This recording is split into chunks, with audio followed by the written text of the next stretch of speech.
it's kind of like the old joke about the CEO who's in charge all day long and then wants to go home, get tied up and beaten and whipped. A lot of the men that are interested in cuckolding, they are more assertive, traditionally masculine men.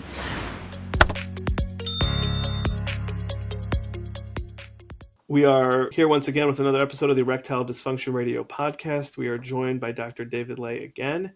Dr. Ley is a world-renowned psychologist, certified sex therapist, and certified supervisor of sex therapy. He is the author of several books, including Insatiable Wives, which will be the focus of today's episode. Today we're going to be exploring cuckolding and erectile dysfunction. So Dr. Ley, thank you very much for being with us. Thanks for having me. I'm glad you're doing these kinds of conversations. So prior to reading Dr. Ley's book, Insatiable Wives, I may have said that never before in the history of the world has the monogamy paradigm been so openly challenged. However, I found this book to be extremely informative, and I will be more careful with that statement. What I will say is that probably monogamy has not been openly questioned and openly challenged to this extent in the past century or so. Okay, this is definitely a growing lifestyle, an even broader genre of pornography, and I think a point of curiosity and intrigue for many, many more people out there. So today we're going to hear from Dr. Ley about cuckolding in particular, the various versions or manifestations of it, and how that relates to sexual function and sometimes sexual dysfunction. So, Dr. Ley, to get us started, can you tell us, what is cuckolding? So cuckolding is a form of consensual non-monogamy where in general, where the wife is engaging in sex with other men, typically heterosexual sex with other men, with the enthusiastic kind of support and permission from her husband.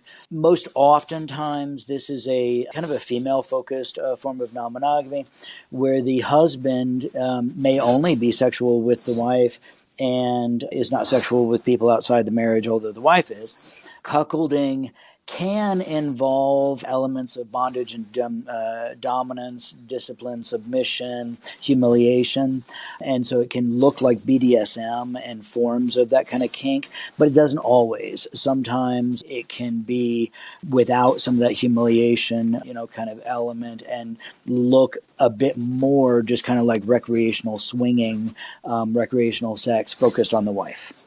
Okay, so if I'm understanding you correctly, this could take the form of one-sided swinging, but this can also take a form of consensual non-monogamy that involves power dynamics with sounds like the husband in particular, although I imagine this could be reversed theoretically, but I think most commonly it's the husband who's in that position of submissive or in a position of being humiliated. And there's different variations of how these arrangements get formed. Right. So there, yes, well said. And female cuck queening is what it's called when the wife is enjoying her husband being sexual with other women, is kind of the flip side of cuckolding. It is far more rare than interest in cuckolding. Justin Lehmiller is a researcher, a friend of mine, has a lovely book called Tell Me What You Want. We actually published some research on cuckolding together. Justin suggests that around 45% of men may have fantasized at least once about their wife or girlfriend being with other men, them watching them or not. But it is far less common for women to fantasize about their husband being with other women. Okay. Dr. Ley, to that end, I was about to ask you, how common is this desire and how common is the implementation? So you said 45% at one point. But, like anything else, when it comes to fantasy, there can be a fantasy that is a one-off, it's Absolutely. fleeting, it's a thought, and then there can be fantasies that people have which are more thematic. So again, in your estimation, as a thematic fantasy, how common would something like cuckolding, some of the variations that you described, how common would that be in fantasy? And then how common is this in implementation?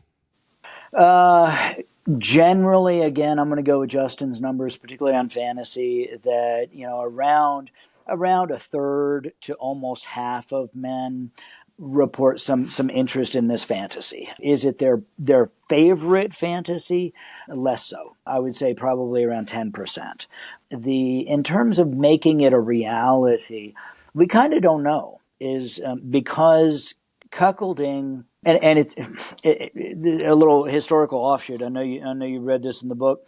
Cuckolding, the term cuckold, historically was really pejorative, and a cuckold was a man whose wife was cheating on him and he didn't know, and he was humiliated. He was viewed as a weakling and made fun of in historical society. Shakespeare referenced cuckold in lots of his plays, and it was never a good thing. Cuckolding historically was non-consensual. Modern cuckolding is consensual, but because there is such a history of stigma and shame around it, a man whose wife is having sex with other men, people are going to assume, oh, well, you must have a small penis, or you aren't any good in bed, or you're not a real man. And so the practice of this has historically been very, very secretive, and it's only in really recent times. I mean, I published that book in 2009, and at the time, nobody was really talking about this, and I was amazed when I wrote the book at how prevalent it was historically, and what a kind of culture or community there was here, because it wasn't public. It is much more public now. As you said, it is one of the fastest growing kind of genres of pornography. People are talking about it much more publicly, hearing about it. I mean, and then there have been these scandals. Jerry Falwell Jr. Is a really good example. And there's a documentary about him, I think on Hulu or something, about his scandal of him getting caught watching his wife with a pool boy, which is just almost something you feel like you can't make up, And so as a result, it's getting talked about a lot more, and we're seeing a lot more people that have that fantasy now trying to make it reality. Now, one of the other interesting kind of paradoxical things that I think is driving this surge is over the past couple of years, we've also had the term cuck being used in conservative politics. Right? Yeah, Yeah. that's right. It's all over Fox News and stuff like that. And what's interesting is they're using it as a pejorative, right? They're using it as you're not a real politician, or you're just a weak person, or whatever. Like the original use of the word. Like the original, right? Yeah. But what's interesting is that the interest in cuckolding seems to be more common in men within more traditional masculine communities, cultures, or roles, because cuckolding and fantasizing about being cuckolding is almost it's embracing a taboo. And the excitement that is connected with violating the taboo makes that fantasy more exciting for some people. So as the Republicans, are calling each other cuck, they're actually incentivizing the taboo within some of the folks that are listening to it. And cuckolding is more common as a fantasy in Republicans. And there have been some prominent Republicans, particularly around Trump, Roger Stone and Paul Manafort, both people prominently involved with Trump, that have been exposed as interested in sharing their wives with other men. Obviously, Jerry Falwell Jr. is a great example. So Yes. It's just so fascinating. The fascinating. So I was going to come to ask you my next question. It's as if you're writing what I wanted to get towards. So I'm very careful when I ask this question. I want to emphasize this to the listeners that sexual wants, like, really in general, like, we try to not pathologize them as if there is like a problem with wanting something, but at the same time, a lot of times they do have a psychological driver, almost like what you're describing here, which is when you put something into taboo, naturally you're pulled towards it. So if you are from a place where this is taboo, your drive toward it might be a lot stronger. Are there any additional psychological or relational factors that might be part of facilitating or encouraging interest in this type of lifestyle?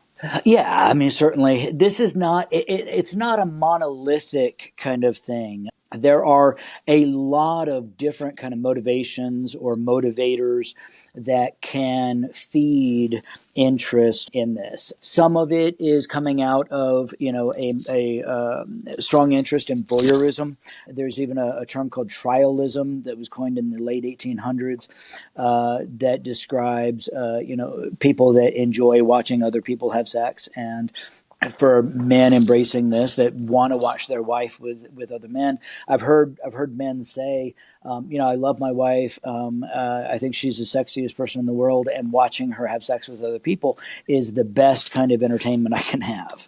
For other men, bisexuality is a significant underlying motive because, and I've seen some men, again, most coming from more conservative backgrounds, that have bisexual interest in other men, but are really ashamed of it. And they can basically use their wife's body as a vehicle to be sexual with other men without being gay, so to speak. Does that mean vicariously, or does that mean inviting another man into the bedroom, or both?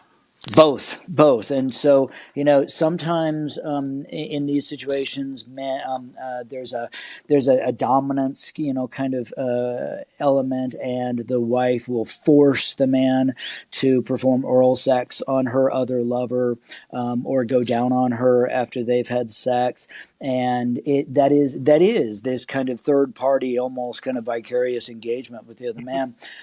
Sometimes that's about a bisexual orientation. Sometimes it's about the humiliation. So it can be both. It can come from a lot of different things.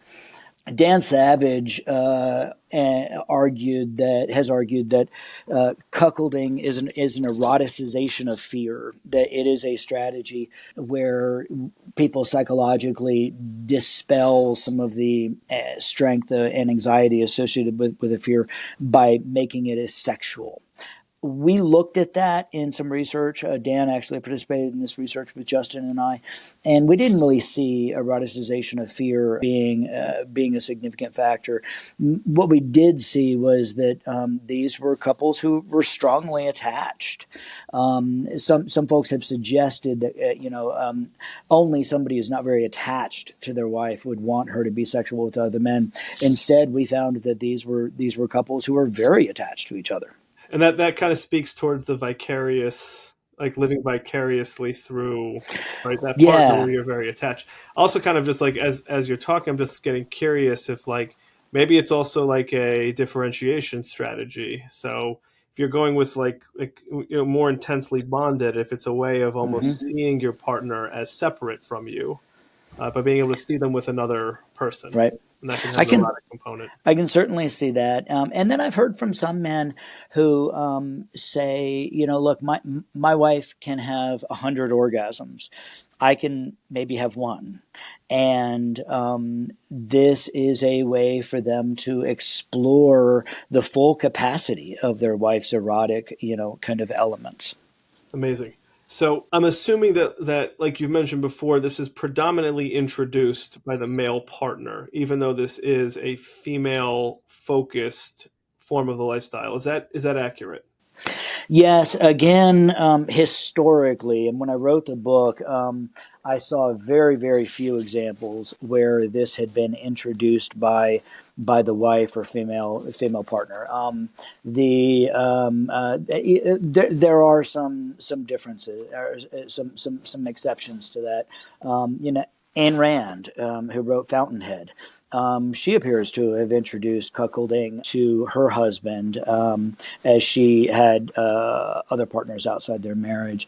But historically, it was really only what I call the intelligentsia or literatic kind of communities that where women could get away with that, because in those artistic communities, women were not subject to some of this shame and stigma that women would experience in other communities if they were caught being unfaithful to their husband. So historically, female infidelity has been so stigmatized and shamed that women rarely would introduce it to their husband. That may be changing, though. Again, we're seeing. It's weird. Again, I wrote that book in 2009, but I'm seeing younger people interested in cuckolding. I'm seeing people that don't have kids interested in cuckolding, and I say that because historically, it was mostly couples that had already had kids that would then kind of take the risk of the wife being sexual with another man and maybe getting pregnant with another man. Now, and so if they've already had kids, it's less of an evolutionary gamble, right? But now I'm hearing younger people and childless people being interested in it, and really interestingly, seeing women now identifying an interest in this form of non-monogamy or cuckolding or lifestyle, separate from their man, or even women who are not in a relationship at all and specifically looking for a man to be their cuckold. So I think it'll be interesting to see as this evolves, if men retain the same level of interest if it's their female partner that's introducing it, right, versus if they're the ones bringing it forward. It's just fascinating how we evolve as human beings, and how like this can all change over time. All that being said, so I think for anybody who has not heard of or been exposed to various forms of hot wifing or the cuckold lifestyle, they would probably associate this with male weakness, male subordinates. Is that an accurate description of the men that you've encountered who are engaged in this lifestyle? Not really. It's kind of like the old joke about the CEO who's in charge all day long and then wants to go home, get tied up and beaten and whipped. A lot of the men that are interested in cuckolding, they are more assertive, traditionally masculine men. Roy Baumeister is a social psychologist, very popular and long, strong history. He argues that interest in submission is a psychological escape from self. That being submissive, including in this kind of role, is a way to give up for a temporary time, to get vacation from the work of being in charge, including being in charge of yourself, maintaining your self-image, maintaining your identity. And so, I see a lot of men that are interested in this, sometimes because they get a little sense of rest by imagining sitting back and watching their wife have sex with another man, and they just get to be a spectator for a minute. They can enjoy her pleasure without having to do the work. This specifically could fit men who are like very, very much like on top of their game in many areas of their life, and are go-getters and pushing forward. And it's like the opposite description of like a weak Yeah. kind of personality. But there's like respite in all of this. There's like a Yeah, very rest that, much. like, yeah. Yeah. Earl von Sacher-Masoch, masochism is named after him. He was a nobleman, wrote the book Venus and Furs, and he liked to be beaten and whipped by beautiful women. Who doesn't, really?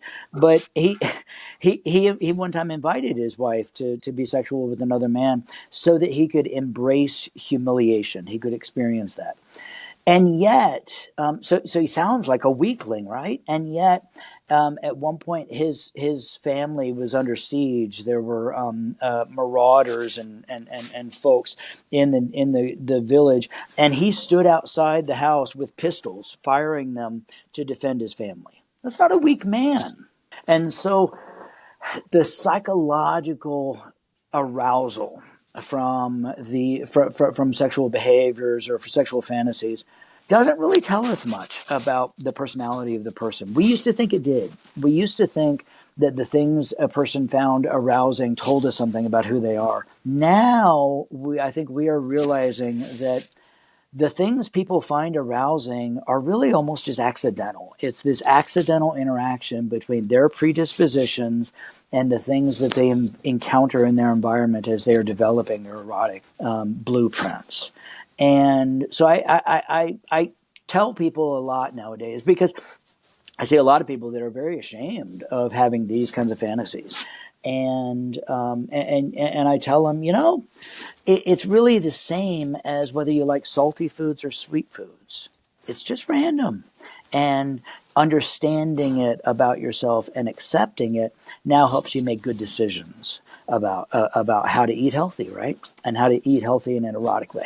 Yeah, that's such an important message, just generally speaking, because anybody listening to this, or I'd say almost anybody listening to this, has their preferences, their likes, their wants, and like it sounds like the complexity behind like what goes into that. It's so multifactorial. It's like any other Mm-hmm. like preference. It's really really hard to I know that it can be very enticing to give like a very simple Mm-hmm. psychological explanation, but at best it sounds like it's pop psychology, and it's not really Yeah. a good accurate picture of the complexity of what creates a particular proclivity or a preference like in any particular direction. So important. So kind of bring this back to the topic of sexual function, and in particular erectile dysfunction.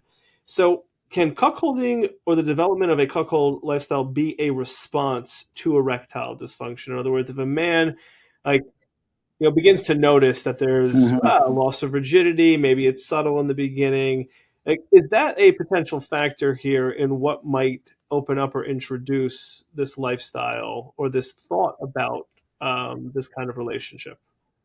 Possibly. I wouldn't say that it is a major kind of factor, but it certainly kind of does come up. I mean, if you remember the old book, Lady Chatterley's Lover, the paralyzed soldier comes home in a wheelchair and then encourages his wife to have sex with the gardener because he can't satisfy her anymore.